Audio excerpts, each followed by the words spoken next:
Okay, guys, my name is George Ho, and I'm from Knoxville, Tennessee, and I'm the last second replacement for somebody who dropped off. But I'm a co-packer in Knoxville, Tennessee, and I make a lot of different nutritional products. So I'm going to tell you about my experiences with other nutritional products and how I see different ways of little known tips if you want to create your own CBD iteration and how to be different in the marketplace.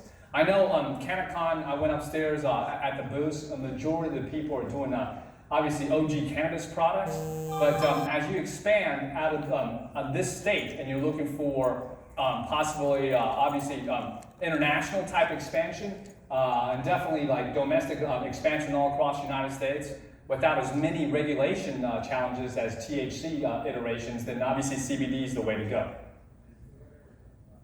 So, this is me. As I said, I'm a co-packer, and we have a dual CGMP co-packing facility in Knoxville, Tennessee. And what that means to you is this, that we really care about the product. There are over 35,000 co-packers in all of North America, I would assume. There are about 400 that have NSF CGMP iteration certification. And also we have SGS out of Switzerland. So there are very few co-packers in North America with both iterations of certifications. And that just means, again, we really care about the quality of the products we're producing. And whenever you're making a new product, I always tell customers that you have to do the preparation. As in, you need to do the preparation, have the right expectations of what you want to create. Because if you don't know the path, of creation, you're going to have like misaligned expectations from your co-packer, and if you have misaligned expectations from a co-packer, you're not going to have the best happy ending. There are 4 phases of CBD growth. All right, and most of the nutritional products I've seen, whether it be ginseng growth, curcumin growth, microbiome is really hot, medicinal mushrooms is really hot. And every single country, what you'll see is a specific trend. You'll see the foundational trend, and the foundational trend, we can look at hemp probably like almost 20, 30 years ago. When I go to the HIA conference, I've been there twice, what they've said is that we've been doing the HIA conference for, I think, 20, 30 years. And before 3 years ago, it's pretty much just die-hard hemp protein, hemp seed, hemp clothing type people. But the last 3 years, of course, the cannabinoid CBD is totally upended it. But in the beginning, the foundational stage is very long. It's very long. And then eventually hits critical mass. And that's where I believe we are at that inflection point for CBD. In fact, we may be escalating quickly on that growth path from the critical mass and into momentum, right? And that's why you see so many people around the world looking for the CBD product. United States, in my opinion, we have pole position on the highest end CBD iterations in the world, okay? We have really friendly laws. I mean, it's not totally clear from DC for ingestibles at this time, but there's a lot of people doing topicals, and there's still a lot of people producing ingestibles, and more resources coming online. But what I see is that United States, just the moray has totally flipped. As in, a lot more people are open to taking CBD. I think there's only probably a small iteration, a small population size now that are totally against taking any type of CBD products, right? Because people are seeing that there are great testimonials coming out, and they're realizing that the hemp bill that passed 2 Decembers ago obviously demonstrably state that it's less than 0.3% in THC, so it doesn't have as much of the psychoactive component. And with the studies coming out with supported endocannabinoid system, and then they're realizing that, hey, if I'm having really bad pains, chronic pains, or I'm having anxiety, why not try the CBD iteration? And as we move on into momentum and stability, what that means to you is that unless you have a very unique iteration, it's much harder to build your brand when the phase of growth is in full stability. Does that kind of make sense? We're in Seattle right now, Tacoma, so what I'm trying to say to you is this, that if you had to create another operating system for your computer, like Windows or DOS, that's not a smart idea. Does that make sense? It's going to be very, very hard for you to compete against Microsoft, right? That's why they're worth $1.4 trillion. It's very, very hard. There's only one operating system in the last probably 15 years, I don't know how long it is, 20 years, that's been able to compete against Windows, and that's Linux, because Linux is free. Does that make sense? So that's why right now, if you're looking for a CBD product, getting started with a CBD product, you have to work very, very quickly to come out with a unique iteration. So when you're looking at co-packing companies, what should you look for? Okay, just as in every single type of industry, there's a lot of vernaculars that you try to get knowledgeable about. So if you're looking for a dietary supplement, things you're looking for is NSF out of Michigan. You're looking for UL. Obviously, you know them for electronics, but they're coming into dietary supplements now. ISO, I'm sure you've heard of before. SGS out of Europe. And many, many states have their own state CGMP to really help small guys get started and set up their own dietary supplement co-packing businesses. But for sure, you want to look at those things. Now, what you'll see with Ubiquity, with a lot of co-packers, is they'll say, hey, we're FDA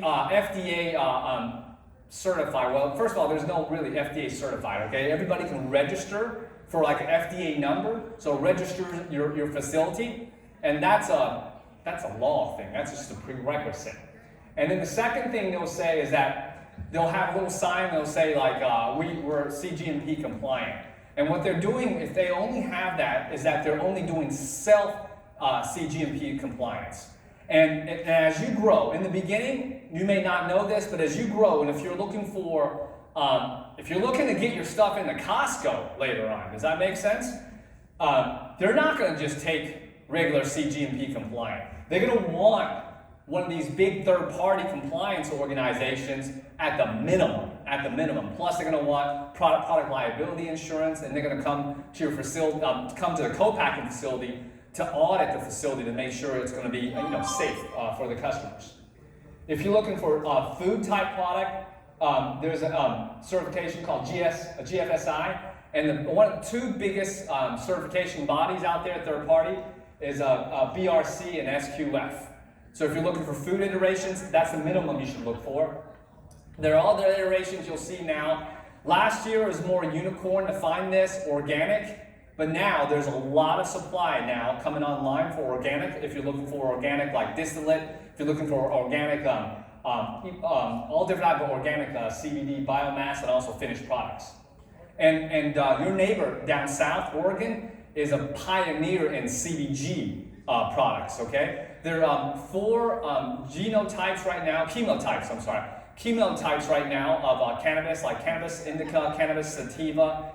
There's an R1 that skips my mind, sorry, I just flew in yesterday, I gotta fly out again, hadn't had too much sleep. And then you have the CBG iterations. And if, the USDA has its say with all the all the testing that they've announced a couple of months ago, it's gonna really favor the Oregon seed that has very, very high CBG inside of it, because it's not gonna turn into THC, okay? And of course, CBG is the mother tincture that turns into THC and also CBD in the hemp plant itself. And as we grow and mature in the industry, and what you'll see that growth graph on every single minor cannabinoid. And there are a lot of minor cannabinoids coming out, CBT, CBL, CBC, CBN for sleep. And as we are able to extract more, you're going to have scientists, in my opinion, doing a lot more double-blind studies on the minor cannabinoids and figuring out what that's great for. Maybe like 9-10 days ago, 2 Italian scientists actually came out with another study out of Italy, and they talked about CBDP and also THCP. And this specific molecule, they're saying, is 30 times more active than CBD and THC alone. And what they're also possibly postulating is that the THCP may not even be psychoactive.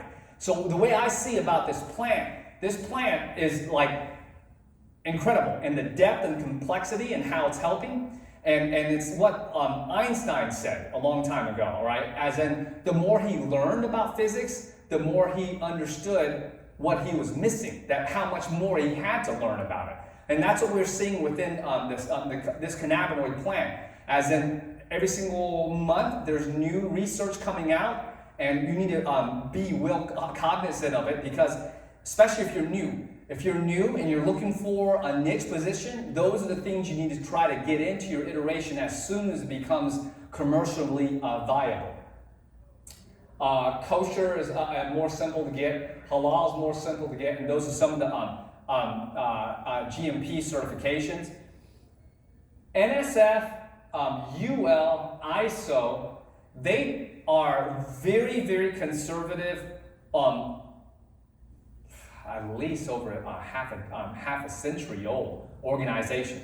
So in my opinion, until DC has more regulation to make it very black and white for them, they haven't really stepped in and dove into the cannabinoid market. Now, SGS has, I believe, and NSF has in specific products, whereby you can get specific products made and you can get your product NSF certified. So as you see more brands, dominant brands come in the market, you're gonna see more of these brands getting kind of like a Consumer Reports certification on their bottles too. Now, when you're testing your product, right? There are tons and tons of testing facilities popping up everywhere around the United States, okay? And what you want to make sure when you're testing your, whether it be the cannabinoid levels in your product, the terpene levels in your product, the residual solvents, the pesticides, the heavy metals, the microbe, you want to make sure, in my opinion, that your testing lab has ISO 17025 certification on that specific item that you are trying to test, all right? So that's another way for you to make sure that the testing house is very mature and also knows exactly what they're doing. And of course, I recommend you always go to the testing facility and make sure it's not a dry lab, right? Make sure that they have people working there. It's busy, because I've been into a lab before. First of all, they didn't want me to come to see them, okay? They made it very difficult for me to come to see them. And then second, when I got there, I don't care about the size of the facility, really. I mean, obviously the cleanliness matters, and I've seen a lot of testing firms, but when HPLCs, FTIRs, and all these mass spec machines are stacked up on each other, and there's bad organization, doesn't seem like they've been running for a while, that's a hint that it's a dry lab, okay? And that means you don't need to test anywhere close to them. Does that make sense? You don't want to do that. And especially at this stage now, because the last 6 months, if you look at the cannabinoid stocks in the marketplace, they've all dropped, and they dropped heavily. Does that make sense? We're talking about like 50, 60, 90% corrections, all right? And what you've seen on that is that the same thing has occurred in the private sector with the testing labs and the extraction labs. This has been overbuilt. It's an overbuilt, right? So when you have an overbuilt type deal, that means you have more supply and demand. Everybody starts dropping the prices. And if you already bought like the Agilent and Shimazu machines, you could spend like $500,000, $1 million or more on machines, and you don't have enough business, you're gonna do whatever you gotta do to try to get business, or some people will, okay, with the wrong maybe mores, and that means they're gonna be more susceptible of doing dry labbing, because they're just trying to help the farmers pass their stuff. Does that make sense? Because a lot of farmers, they may have hot stuff and they need somebody with a dry lab to try to test their stuff. So depending on how deep you want to go down in your rabbit hole is how much you need to learn about all these testing facilities. But if you go with a co-packer with good certifications and you're fairly confident of what they're co-packing, they're going to be doing these things for you. Does that make sense? And then you can go backwards at the end test it, right? So how to make your CBD products unique. You know, I was talking about it would be absolutely insane, get you admitted totally free to an insane asylum very, very quickly if you came up and said, I want to raise like $20 million to set up another operating system like Windows. Nobody would back you. There's no way for you to get any network effects because it's so dominant, right? Or if you go, hey, I'm going to set up an online book selling company like Amazon. I want to raise a couple $1 million to do that. It's just so much network effects. You're not going to be able to offset that deal. Okay. So what I'm saying to you is that within CBD and other type of cannabinoid products, whether it be topicals, edibles, whatever have you, there are already dominant brands out there. Okay, dominant brands like Charlotte's Web, CB Sciences, and on. You can just go to any store or go on the internet and you can see their brands. And you can see that they've got a lot of CPG space. So you get caught up because you want to be a part of this market, right? You want to be a master of this market. You've got a great idea, and you go to a CBD show, and a lot of times the CBD show, you are just deluged with white label guys. Everybody's got tinctures, everybody's got simple gummies, everybody's got some simple topicals, and you get all excited because I don't know, your mom or your friend they want to give you $500,000. They want to give you $1 million to invest in your brand, right? And you're going, this is the easiest one. I'm going to get to market very, very quickly, and then you get started with them. I'm going to tell you, that's probably not the best way to do it. Okay, not the best way to do it, right? Or you're saying, well, how do you know it's not the best way to do it? I come to Seattle, why? Because you have awesome Chinese food. Because I know in my mind I have a good palate, I'm looking for esoteric stuff. Does that make sense? I know quality for Chinese food, right? If you come into the marketplace right now with the same tinctures, with the same gummies, with the same topicals, it's going to be very hard for you to get any shelf space, very hard for you to move your product. Does that make sense? Therefore, what I'm telling you is that you're going to see, because I've seen it before in other type of herbal products, people coming out with like NG and different type of extraction methods. That's why you see tinctures with 1,000, 1,500, 3,000, some of them just with crazy numbers. But understand, when you have crazier numbers, it's not just a full spectrum product. You have to spike it with isolate. I'm just being honest with you. All right, you don't have enough space just to get a regular full spectrum product. Extraction methods, the best so far in mass is obviously supercritical carbon dioxide. But even when you're doing supercritical carbon dioxide, you're still using some ethanol for winterization. You just want to make sure that they have a process of taking that solvent out at the end. You have different delivery systems. I told you about some of the ingestibles. One of the ladies I met upstairs, she's got kinesthetic topical tape with CBD. Okay, so you need to start looking at different things that you can use CBD as a delivery system. And in my opinion, is that you need to have something that is very niche and that is something passionate to you. Does that make sense? Because you heard the panel earlier, and the panel earlier said is that you need to put a lot of time in your website. Everybody's right now just going social, but you still need to put time on your website. And they also said on your website, you need to put time on the message of your website. So when the customer comes on, they can see the transparency, they can see the message, and they can see if your message resonates with them. Because we're in the stage of like mass consumerism. We're in the stage of mass tribalism. That people don't want to be just another number. Does that make sense? That people want to have affinity with their own little crew. So you need to delve deep. And these are the ways you can delve deep. And this is a way that you can get a beachhead into the CBD market without having to compete with just a tincture, without having to compete just with a topical or a gummy. Make it functional specific. Make it functional specific.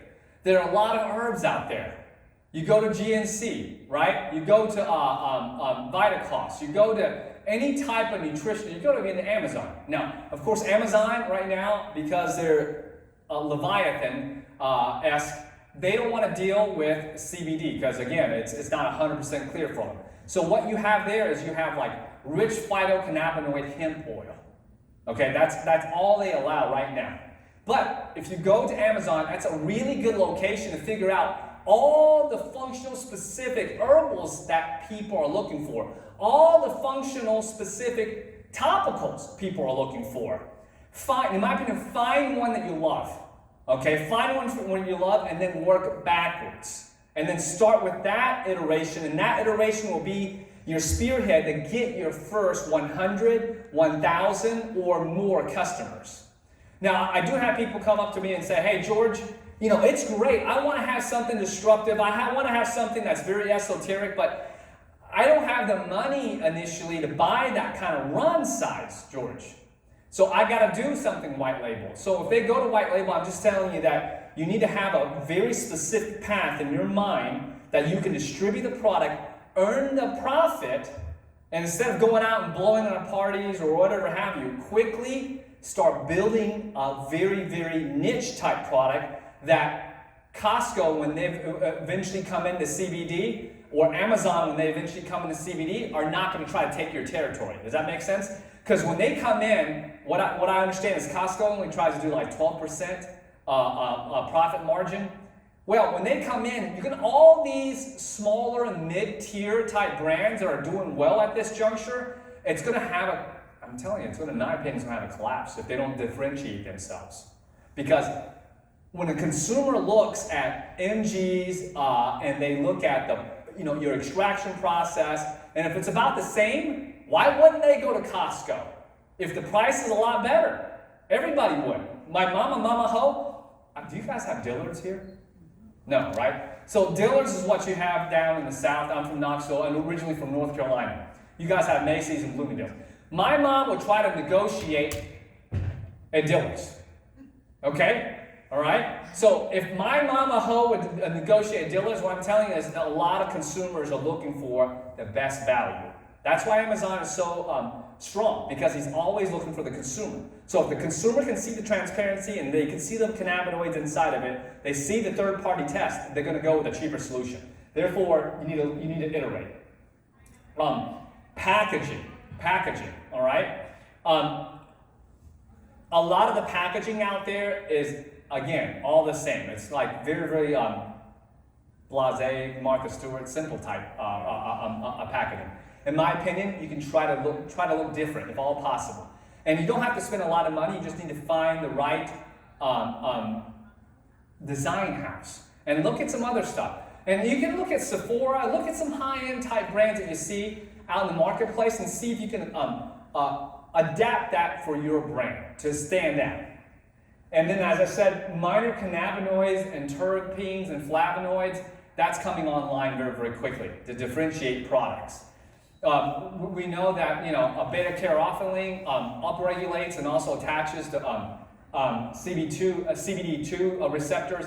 And as more research goes in from NIH or private research at universities and also research around the world, what I see is that there's going to be combinations of different cannabinoids, and eventually I think it'll be like functional specific within that iteration too. So that's just a brief little segment on what you can do to make your product stand out. Other ways to look at to get more information is that you go to expos, just like CannaCon, right? Because right now, when you go on the internet, it's hard to discern what is truth and not truth. When we were younger, I grew up in the days that when internet was a bulletin board system. It wasn't really a visual type deal. You just kind of went on bulletin board and stuff like that. So back then we got our information just by books and meeting people. So you go to these expos and you try to meet influencers and also ambassadors who other people that you see at the location are very, very, very positive about, right? They may not write a testimonial on the internet to tout their greatness, but they're going to probably pay due deference at the show. And those are the people you need to connect with, right, as you advance and increase your network size. But if you're looking at beverages, I would look at BevNet. If you look at nutrition, these are all the sites I look at and do research all the time. NutriIngredients.com. I sell to a lot of direct sales companies, kind of like Amway, Herbalife type companies. And those companies, when they start a new product, almost always, they cannot start a product that's already at Walmart, at GNC, and Costco, because that has no margin for them to make money. So they're always looking for something more exotic, still efficacious with studies, and has romance, and that the distributor can explain and be able to make the margins off of. So if you look at businessforhome.com, org, I apologize, you're able to see different companies that's growing really fast within the nutrition industry, also the personal care industry, and then you can figure out what they're doing and try to flip into a product that is consumer, direct consumer. And then you're able to, again, decrease the spreads. Does that make sense? Because direct sales companies need a much higher profit multiple to be able to pay the commissions, all right? If you're looking for cosmetic stuff, go to Cosmo Proof. Supply Side Show, they're out of Vegas, also on the East Coast, but that is the biggest show for nutritional ingredients around the world. So every single year, near the end of the year in Vegas, all these ingredient suppliers come with all the new double-blind studies. And you can go on the Supply Side Show and check out who wins the top awards, right, for the last couple of years, and see how, if that product is inside of CBD, of cannabinoid iteration. If it's not, that's probably a good way to enter the market. Expo West, so in March, if it's dreary in Seattle, go down to Anaheim, okay? You can take your family out to see Disney, but at the same time, it's the biggest health expo in the world. And some of it's B2C, and a lot of it's also B2B, and over 120,000 people go there for about a week. I mean, it is massive. And the alignment is there because they all want to do good within nutrition and food and topicals. ConsumerLab.com, they test a lot of herbal products. That's another good site to go to. And then what I also tout is that go to your state or local hemp or ag meetups, because then you can get in contact with the farmers, right? If you really care about the quality, you also need to know where your biomass is coming. You need to know where your extraction is coming from. And that's how you know that your whole supply chain. And then there you can meet all the university professors too and pick their brains, because at the end of the day, as you go on this journey and getting your cannabinoid products into the marketplace, you're meeting, of course, the digital marketing guys, you're meeting all these guys, but try to meet and increase your network size. Just as Amazon's the most dominant for consumer purchases, Netflix the most dominant for streaming, obviously Microsoft is most dominant for like operating platforms. You need to build your network. You need to build your network, and that's up and down the food chain, right? Because that's the only way that you can really assure that you're building in quality every single step on your product. In addition, the more you learn, the more confident you're going to be, and that confidence is going to exude into, maybe you're going to put videos on your websites, videos on your social media platforms, and when your consumer sees you doing all those things, right, instead of just in your Bugatti or in your private jets, which is okay, that's what they do, but in my opinion, I'm telling you, it's going to be easier to find your tribe of passionate consumers when they know that you really, really are doing the research and care about what's inside the product. You can reach me at georgiamichaelsativa.com, or you can reach me on LinkedIn, George Ho. I'm the only guy doing co-packing. The other George Ho's, they're graduated from Harvard and they're VC funds, okay? So they're not really doing CBD right now.